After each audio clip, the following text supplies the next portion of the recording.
মুহতারাম হাজরিন, আলোচনা চলতেছিল ওই সমস্ত আমল, যে সমস্ত আমলের মাধ্যমে ঈমানি মৃত্যু নসিব হয়, শুভ মৃত্যু নসিব হয়। সেই আমলের মধ্যে 7টি আমল সম্পর্কে আলোচনা হয়েছে। বলেছিলাম মোট 10টি আমলের কথা বলবো, যেগুলোর মাধ্যমে একটি মানুষ শুভ মৃত্যু, ঈমানি মৃত্যু লাভ করতে পারে।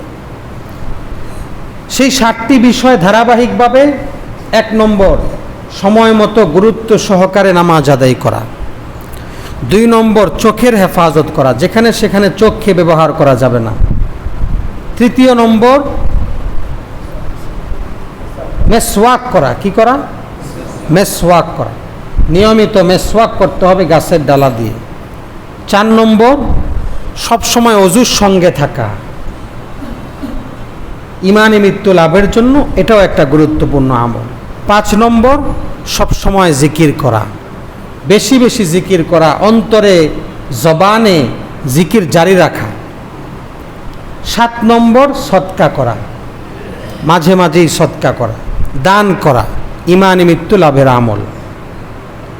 7 নম্বর, আলেমদের সাথে ভালো ব্যবহার করা, নবীর ওয়ারিস যারাই আছে তাদের সাথে সুন্দর আচরণ করা, কখনো খারাপ ব্যবহার না করা, অসৎ আচরণ না করা, ঈমানি মৃত্যু লাভের 7 নম্বর আমল। ঈমানি মৃত্যু লাভের 8 নম্বর আমল হলো আজানের জবাব দেওয়া। আজানের জবাব দেওয়া। রাসূলুল্লাহ সাল্লাল্লাহু আলাইহি ওয়াসাল্লাম ইরশাদ করেন, কোনো মুমিন যদি নিয়মিত আজানের জবাব দেয়, হাল্লাত লাহু শাফাআতি ইয়াউমাল কিয়ামা, কিয়ামতের দিন তার জন্য আমার শাফাত ওয়াজিব হয়ে যাবে। সুবহানাল্লাহ, শাফাত ওয়াজিব হয়ে যাবে। কিন্তু আমাদের দেশে আজানের জবাবের একটা ভুল নিয়ম আছে। আজানের জবাবের নিয়ম কি? মুয়াজ্জিন যে শব্দগুলো বলবে, শ্রোতা যারা শুনবে তারা জবাবের ক্ষেত্রেও সেই শব্দগুলোই বলবে। কিছু পার্থক্য আছে সামান্য। আল্লাহু আকবার, আল্লাহু আকবার একই শব্দ বলবে। আশহাদু আল্লা ইলাহা ইল্লাল্লাহ, আশহাদু আল্লা ইলাহা ইল্লাল্লাহ এটাই বলবে। আশহাদু আন্না মুহাম্মাদার রাসূলুল্লাহ এটাই পড়বে। এই জায়গাটায় সমস্যা হলো, অনেক মানুষ মনে করে যে আশহাদু আন্না মুহাম্মাদার রাসূলুল্লাহর সময় কি পড়তে হবে? সাল্লাল্লাহু আলাইহি ওয়াসাল্লাম। কি পড়তে হবে? দুরূদ শরীফ। এটা ভুল, অনেকে এটা মনে করে। এমনকি ইকামতের সময় আশহাদু আন্না মুহাম্মাদার রাসূলুল্লাহ পড়তেছে, সেখানেও দুরূদ শরীফ পড়তেছে। প্রশ্ন করবেন, হুজুর আমরা তো জানি রসুলের নাম আসলে কি পড়তে হয়? দুরূদ পড়তে হয়। তো দুরূদ পড়বো, অসুবিধা কি? হ্যাঁ, আপনি দুরূদ পড়বেন রসুলের নাম আসলে।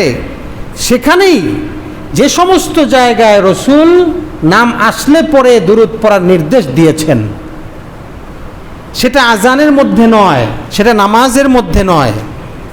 নামাজের মধ্যে সূরাতুল ফাত 26 পারা, এই সূরায় নবীর নাম আছে মুহাম্মাদুর রাসূলুল্লাহ, ওয়াল্লাযীনা মাহু আশিদ্দাউ আলাল কুফার।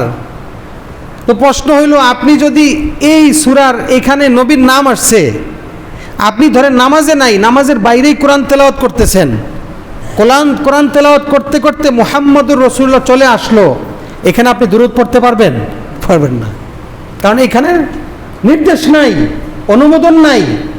এখানে যেভাবে তেলাওয়াত আছে কোরআন তেলাওয়াত, নবীর নাম আসলো এইভাবেই পড়ে যেতে হবে। এই জায়গাটায় দুরূদ পড়া যাবে না। কথা বুঝতেছেন আমার? এই জায়গাটায় দুরূদ পড়া যাবে? যাবে না। যদি আপনি পড়েন কোরআন তেলাওয়াত নষ্ট হবে। কোরআন তেলাওয়াতে ধারাবাহিকভাবে পড়তে থাকতে হবে। ধরেন এই কোরআনের এই আয়াতটা আপনি নামাজের মধ্যে পড়তেছেন, কোনো এক নামাজে আপনি তেলাওয়াত শুরু করলেন সূরা ফাতিহা শেষ করে, মুহাম্মাদুর রাসূলুল্লাহ ওয়াল্লাযীনা মাহু আশিদ্দাউ আলাল কুফার রুহামাউ বাইনাহুম। আমরা অনেক সময় নামাজে পড়ি এই আয়াতগুলো।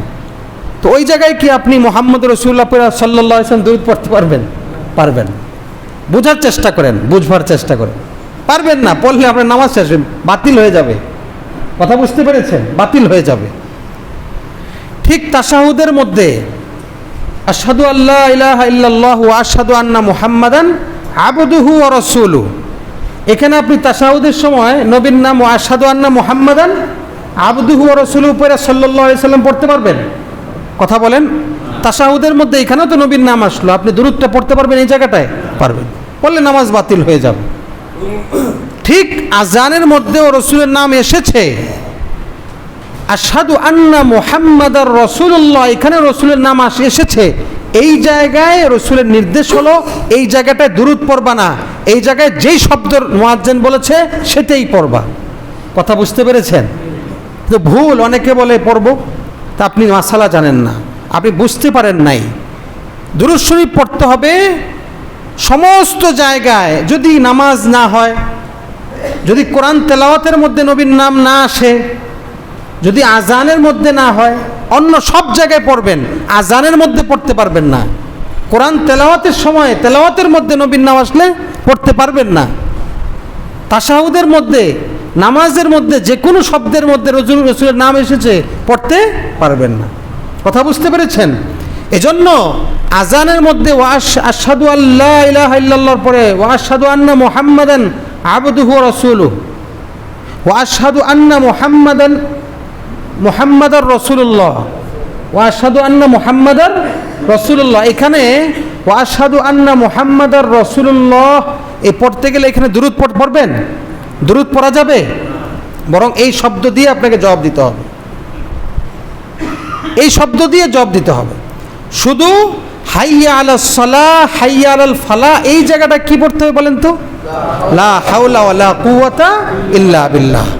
এই লা হাওলা বলে জবাব দিতে হবে হাইয়া আলাস সালাহ হাইয়া আলাল ফালাহর সময়।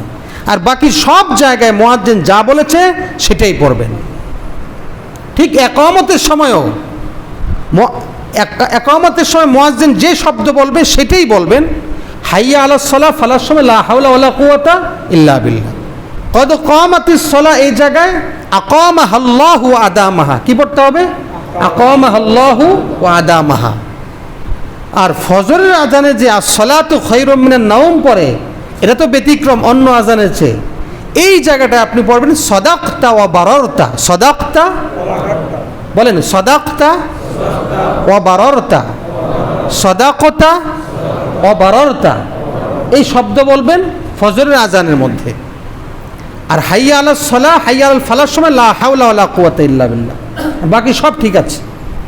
এখানে আরেকটা বিষয়, আশহাদু আন্না মুহাম্মাদার রাসূলুল্লাহ বলার সময় এরকম করে না কিছু লোক? এটার ব্যাপারে হাদিসে কি আছে? এটার ব্যাপারে কোনো হাদিসে কোনো আমল নাই। আমরা তাহকিক করে বিশ্লেষণ করে যেটা পেয়েছি, কোনো একজন লোক এই জায়গাটার সময় এরকম করেছেন, ওনার দেখা দিকে এটা প্রচলিত হয়ে গেছে। উনি কেন করেছেন? এই জায়গাটা এরকম চুমু খাইলে চোখের জন্য ভালো। চোখের জন্য কি? সুতরাং আপনি ইসলামের নির্দেশনা বা রসুলের কোনো সুন্নাহ মনে করে করলে অবশ্যই বেদাত হয়ে যাবে। এটা কোনো কোরআন হাদিসে বর্ণিত কোনো আমল নয়। কোরআন হাদিসে বর্ণিত কোনো আমল করলে এটাকে কোরআন হাদিসে বর্ণিত ইসলামের নির্দেশিত কোনো আমল মনে করে যদি করেন, স্পষ্ট বেদাত হয়ে যাবে। সুতরাং কোনো আমল করতে গেলে সেটা অবশ্যই তাহকিক জেনে নিতে হবে ওলামায়ে কেরামের কাছ থেকে। দেখে দেখে শুনলেই আমল করা যাবে না। দেখে দেখে শুনলেই কি করা যাবে না? আমল করা যাবে। এখানে আরেকটা মাসালা বলে দিই, দোয়ার পরে আমরা চেহারা মুছি, কিন্তু মুছ থেকে এরকম একটু চুমু টুমু খাই কিনা? চুমু খাওয়ার কথা আছে? নাই। সুতরাং চেহারা বুলিয়ে দেওয়ার কথা আছে, চুমু খাওয়ার কথা নাই। চুমুও খাবেন না। অর্থাৎ আবেগের বশীভূত হয়ে অথবা মনে চাইলেও একটু করি না, এরকম বাড়াবাড়ির সুযোগ ইসলামে নাই। ইসলামে নিজের পক্ষ থেকে কিছু বাড়াই দিবেন সেই সুযোগও নাই, ইসলামে নিজের পক্ষ থেকে কিছু কমিয়ে দিবেন সেই সুযোগও নাই। যদি তা করেন তাহলে আপনি ইসলামের মধ্যে সীমা লঙ্ঘনকারী বলে সাব্যস্ত হবেন। যদিও সেটা আমল হয়, কিন্তু কোরআন হাদিস বহির্ভূত, শরীয়ত বহির্ভূত হওয়ার কারণে রাসূলুল্লাহ সাল্লাল্লাহু আলাইহি সাল্লাম কিয়ামতের দিন আপনার প্রতি রাগান্বিত থাকবেন, আপনার প্রতি রাগান্বিত থাকবেন। সুতরাং এই বিষয়গুলো আমাদেরকে বুঝতে হবে। আশহাদু আন্না মুহাম্মাদার রাসূলুল্লাহ সময় এটাই পড়বেন আজানের জবাবে, ইকামতের জবাবেও। এর মধ্যে দুরূদ শরীফ পড়া নয়। এই ক্ষেত্রে চুমু খাওয়া কোরআন হাদিসে বর্ণিত আমল নয়। দোয়ার পরে হাতে চুমু খাওয়া এটা কোনো কোরআন হাদিসে বর্ণিত আমল নয়, চেহারা বলিয়ে দিবেন। ঠিক আছে তো ইনশাআল্লাহ? জি, এভাবেই আমাদেরকে আমলগুলো, মাসালাগুলো জেনে নিতে হবে, সে অনুযায়ী অবশ্যই আমল করতে হবে। তাহলে যদি কেউ নিয়মিত আজানের জবাব দেয়, এই আজান শেষ হওয়ার পরে আপনি কি করবেন? যে কোনো একটা দুরূদ পড়বেন। আজান মুয়াজ্জিন শেষ করে ফেলেছে, একটা দুরূদ পড়ে আপনি দোয়া পড়বেন, আল্লাহুম্মা রাব্বা হাযিহিদ দাওয়াতিত তাম্মা ওয়াস সালাতিল কাইমা আতি মুহাম্মাদানিল ওয়াসিলাতা ওয়াল ফাদিলা। এইখানে একটা শব্দ কেউ কেউ বাড়ায়, ওয়াদ দারাজাতার রফিয়া, এটা হাদিসে বর্ণিত নয়। সুতরাং কোন শব্দ আপনি যেটা হাদিসে নাই সেটা বাড়াইতে পারবেন না।